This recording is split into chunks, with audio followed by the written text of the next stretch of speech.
ایک بزرگ جس کا نام ابراہیم تھا 1 سال سخت ترین گرمی کے زمانے میں حج کو چلا۔ گرمی بہت زیادہ تھی۔ ایک دن جب حجاز وسط میں پہنچا تو اتفاقاً قافلے سے بچھڑ گیا۔ ابراہیم کو کچھ غنودگی آ جاتی ہے۔ جب آنکھ کھولتا ہے تو جنگل بیابان میں پاتا ہے۔ جلدی جلدی جنگل میں ایک طرف چلنے لگتا ہے۔ کیا دیکھتا ہے کہ ایک کم سن لڑکا جنگل میں موجود ہے جس کی داڑھی بھی نہ نکلی تھی۔ وہ اس قدر حسین کہ گویا 14ویں کا چاند ہو۔ ابراہیم نے اس کو سلام کیا۔ اس نے کہا ابراہیم وعلیکم السلام۔ بزرگ نے کہا اے نوجوان تو میرا نام کیسے جانتا ہے؟ میں نے تو تجھے آج تک دیکھا بھی نہیں، تیرا میرا کبھی وصال بھی نہیں ہوا۔ لڑکا بولنے لگا اے ابراہیم جب سے مجھے معرفت حاصل ہوئی ہے میں انجان نہیں بنا، جب سے مجھے وصال نصیب ہوا ہے کبھی فراق نہیں ہوا۔ میں نے پوچھا اس سخت گرمی میں اے لڑکے تو اس جنگل میں کیا کر رہا ہے؟ لڑکا کہنے لگا اے بزرگ اس کے سوا میں نے کبھی کسی سے انس پیدا نہیں کی اور نہ ہی اس کے سوا کسی کو ساتھی اور رفیق بنایا ہے۔ لڑکا بزرگ ابراہیم سے کہنے لگا میں نے اس کو معبود ہونے کا اقرار کر چکا ہوں۔ بزرگ ابراہیم نے پوچھا کہ اے لڑکے تیرے کھانے پینے کا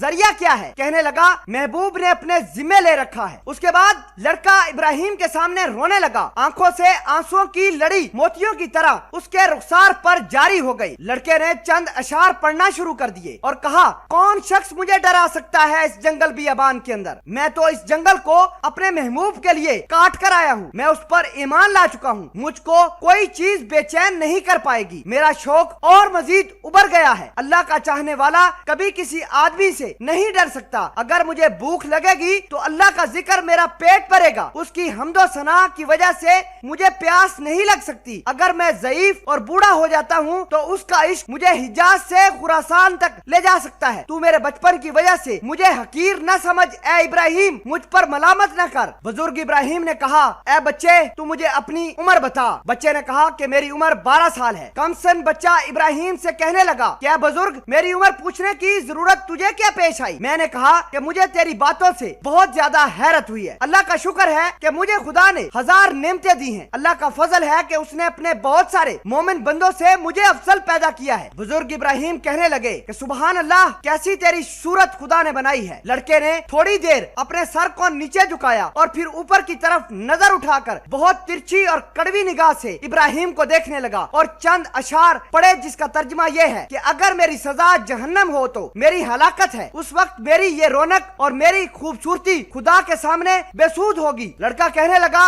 اے ابراہیم میری یہ تمام تر خوبیاں عذاب الہی کے سامنے عیب دار ہو جائیں گی اور جہنم میں طویل عرصے تک میں روتا رہوں گا۔ اللہ فرمائے گا اے بندے تو میرا بدترین غلام تھا، میری نافرمانی کرتا تھا، تو نے دنیا میں میرا مقابلہ کیا، میری حکم سے منہ پھیرا، تو عہد و پیمان بھول گیا تھا، میری ملاقات کو بھول گیا تھا، اب جہنم کے مزے لے۔ لڑکے نے مزید کہا کہ اے بزرگ ابراہیم جو اللہ کے فرما بردار شخص ہوں گے ان کے منہ 14ویں رات کی چاند کی طرح چمک رہے ہوں گے۔ اللہ تعالیٰ اپنے اوپر سے نور کے پردے ہٹا دے گے اور جس کی وجہ سے یہ فرما بردار اس پاک ذات کی زیارت سے ایسے منور ہوں گے کہ اس کے مقابلے میں ہر نعمت اور ہر راحت کو فرما بردار لوگ بھول جائیں گے۔ اللہ تعالیٰ ان فرما برداروں کو ہیبت اور خوشنودی کا لباس پہنائیں گے، ان کے چہروں کو رونق اور شادابی عطا ہوگی۔ بزرگ ابراہیم نے لڑکے سے کہا کہ میں اپنے قافلے سے بچھڑ گیا ہوں، کیا کروں، کیسے ان کے ساتھ پہنچوں؟ تجھ سے اللہ کے نام پر سوال کرتا ہوں، تو میرے لیے دعا کر تاکہ میں اپنے ساتھیوں سے جا ملوں۔ ابراہیم کا اتنا کہنا تھا کہ لڑکے نے آسمان کی طرف دیکھا اور کچھ آہستہ آہستہ اپنی زبان میں کہنے لگا۔ لڑکے کے ہونٹ حرکت کرتے ہوئے دکھائی دیے۔ ابراہیم کو اسی وقت نیند کا جھونکا آیا، بے ہوشی سی ہوئی۔ ابراہیم نے جب بے ہوشی سے افاقہ پایا تو اپنے آپ کو قافلے کے بیچ اونٹ کے اوپر پایا۔ بزرگ ابراہیم کہتے ہیں کہ میرا جو ساتھی اونٹ پر بیٹھا ہوا تھا مجھ سے کہہ رہا تھا کہ بزرگ ابراہیم ہوشیار رہو، سنبھل کے رہو، ایسا نہ ہو کہ اونٹ سے نیچے گر جاؤ۔ ابراہیم کہنے لگے کہ اس کے بعد مجھے اس لڑکے کا کچھ معلوم نہیں پڑا کہ وہ آسمان پر اٹک گیا ہے یا زمین کے اندر چلا گیا ہے۔ بزرگ ابراہیم کہنے لگے کہ جب ہم سارا سفر طے کر کے مکہ مکرمہ پہنچ گئے تو میں نے حرم شریف میں داخل ہوا تو کیا دیکھتا ہوں کہ وہ لڑکا کعبہ شریف کا پردہ پکڑ کر رو رہا ہے، چند اشعار بھی کہہ رہا ہے جن کا ترجمہ یہ ہے کہ میں کعبے کا پردہ پکڑ رہا ہوں، بیت اللہ کی زیارت بھی کر رہا ہوں، لیکن دل میں جو کچھ ہے اس کو تو خوب جانتا ہے، بچپن ہی سے تجھ پر مر مٹنے لگا ہوں، جبکہ میں عشق کو تو جانتا ہی نہیں، اگر لوگ مجھے ملامت کریں گے تو کسی کی پرواہ نہ کرنا، اے اللہ میری موت کا وقت جب آئے تو مجھے اپنے وصال سے بہرہ یاب فرما۔ اس کے بعد وہ نوجوان لڑکا